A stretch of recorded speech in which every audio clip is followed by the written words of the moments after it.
Bonjour, bienvenue sur la commune de Saint-Blaise. Nous sommes ici à 20 minutes de Nice, dans l'arrière-pays niçois, derrière Aspromont, derrière Castagnier et avant Levens. Voilà, Saint-Blaise aujourd'hui a 1200 habitants. Un nouveau domaine vient de se créer. Nous avons accueilli plus de 200 personnes, c'est le domaine de la Saorga.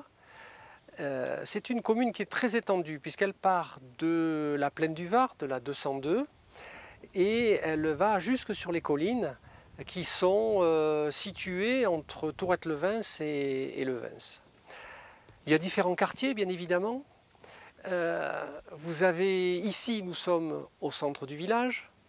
Vous avez un peu plus haut un endroit qui s'appelle Saint-Antoine-de-Siga, où d'ailleurs vous avez peut-être entendu parler parce que nous avons la chance d'avoir les ateliers de M. Augier, de M. Jean-Pierre Augier, sculpteur, très connu mondialement d'ailleurs. Nous avons des quartiers de la Loubière, de la Lausière, ainsi de suite, qui permettent une certaine diversité et qui sont très sympathiques. C'est très calme, c'est une commune qui est calme et les gens y sont bien. Il y a une façon de vivre qui est très, très calme et très sympathique et très conviviale.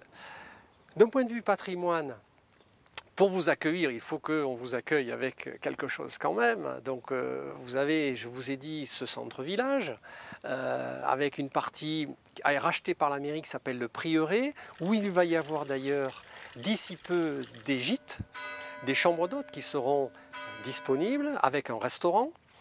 Vous avez à l'entrée du village un pont qui était précédemment, quand je dis précédemment, c'est avant-guerre. C'était un pont suspendu. Ce pont suspendu a été détruit par les bombardements et reconstruit en 1953, malheureusement pas suspendu en pont béton, mais c'est un pont qui permet de relier notamment Saint-Antoine-de-Siga au centre de Saint-Blaise. Le moulin, comme tout village, il y a un moulin. Ce moulin, aujourd'hui, évidemment, il n'est plus en fonction, comme beaucoup, mais il accueille des expositions.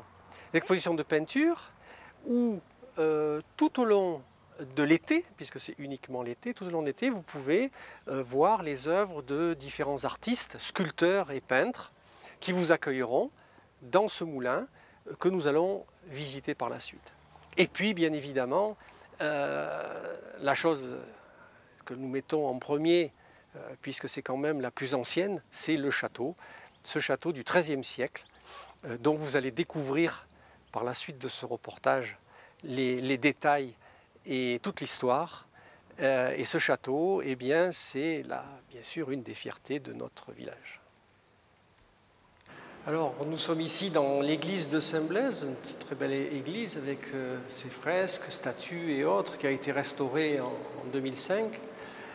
Cette église a été construite en fait en 1777 et elle a été construite sur les bases d'une ancienne chapelle qui était encore plus ancienne, dont nous ne savons pas exactement la date de construction.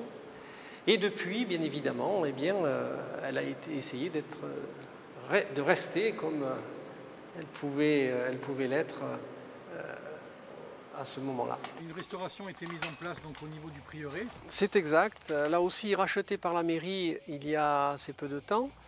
Donc, comme son nom l'indique, évidemment, nous sommes juste derrière l'église de Saint-Blaise et la municipalité a décidé d'en faire des chambres d'hôtes. Donc, comme vous pouvez voir derrière moi, celle-ci est pratiquement terminée avec un étage. Il y en aura certainement deux ici. On en aura aussi dans le bâtiment principal qui se trouve sur le côté gauche. Et à l'intérieur de cette bâtisse, il y aura par la suite un restaurant qui sera ouvert en permanence où évidemment tout le monde pourra venir se restaurer et goûter les spécialités du pays. Alors le pont qui est là, ce pont de Saint-Blaise, tel qu'il est, tel que vous le voyez, a été construit en 1953 suite aux bombardements pendant la Deuxième Guerre mondiale qui ont détruit l'ancien pont qui était un pont suspendu. dont il reste d'ailleurs sur les côtés les anciennes bâtisses où passaient les câbles qui permettaient de soutenir ce pont. Heureusement, nous avons retrouvé une photo d'époque qui nous montre ce pont dans son intégralité, qui était assez gigantesque quand même. Et malheureusement, aujourd'hui, nous n'avons plus de pont suspendu, mais nous avons quand même un pont qui nous permet de relier les deux rives de ce ravin. Nous avons la chance sur cette commune d'avoir notamment un château, en dehors de certains patrimoines, bien évidemment. Et nous avons un château qui date du XIIIe siècle, que vous pouvez apercevoir derrière moi. Ce château a été fondé aux alentours de 1230 et il a été commandité par l'abbaye de Saint-Pons, à qui appartenait tout l'arrière-pays niçois. Ce château est un château de garnison. Il n'y a jamais eu de nobles habitant ce château. Ce n'était pas un lieu de résidence, c'était un endroit stratégique qui permettait de surveiller les vallées. À première vue, il semblerait qu'il n'y ait jamais eu de conflit sur ce château. On n'en est pas exactement sûr parce que bien évidemment on n'a pas beaucoup d'informations sur cette période, mais il se trouve que ce que nous avons comme écrit, c'est qu'il y a eu des traités qui ont été signés dans ce château, mais nulle part il n'y a trace de bataille ou de quelque chose. À première vue, il a été très rapidement abandonné. Il est tombé en ruine très rapidement. Et les soldats, les militaires ont déserté les lieux. Et il se trouve que quelque temps plus tard, malheureusement, il y a eu cette épidémie de peste qui a tout ravagé. Et là, le château, évidemment, et les lieux qui sont les lieux de Saint-Blaise aujourd'hui, ont été abandonnés. Parce qu'il faut savoir quand même que quand le château a commencé à vivre, à côté du château, se sont installés des gens. Et on peut dire que le premier village de Saint-Blaise, qui ne s'appelait pas Saint-Blaise bien évidemment, était juste à côté sur les flancs du château, où il y avait quand même à peu près 200 personnes qui habitaient, qui ont certainement participé à la construction du château et qui étaient là, qui ont commencé à faire des cultures, qui ont commencé à faire un certain nombre de choses. Donc tout ça a disparu au moment de cette épidémie de peste, et la région, la commune actuelle, est restée complètement déserte pendant 2 siècles et demi. Parlez-moi un petit peu de l'association donc pour la sauvegarde de ce patrimoine. Alors l'association est née suite au fait que la mairie, en 2008, a eu la chance de pouvoir acheter ce château. Ça appartenait jusqu'à ce moment-là, à des privés.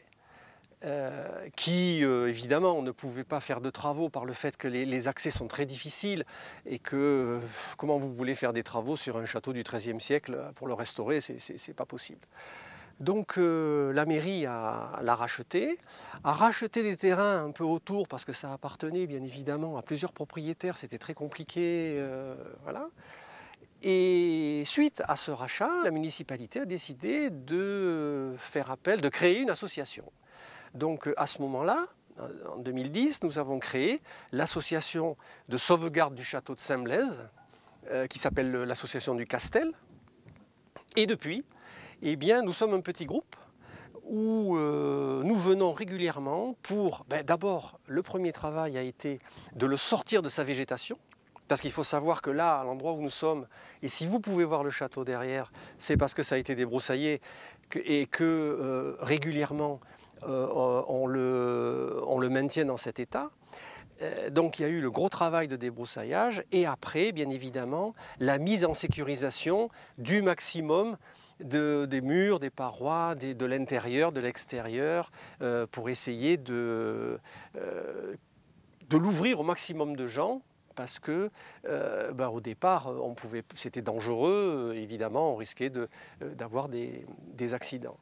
Et l'année dernière, grâce à la municipalité, et je dois dire grâce aussi à la Caisse d'épargne de Nice qui nous a aidés dans ce travail, nous avons fait des travaux au niveau de la tour de ce château. Il y en a une tour qui fait 14 mètres de haut et il y avait une faille qui partait du bas et qui arrivait jusqu'en haut et qui fragilisait bien évidemment complètement cette tour.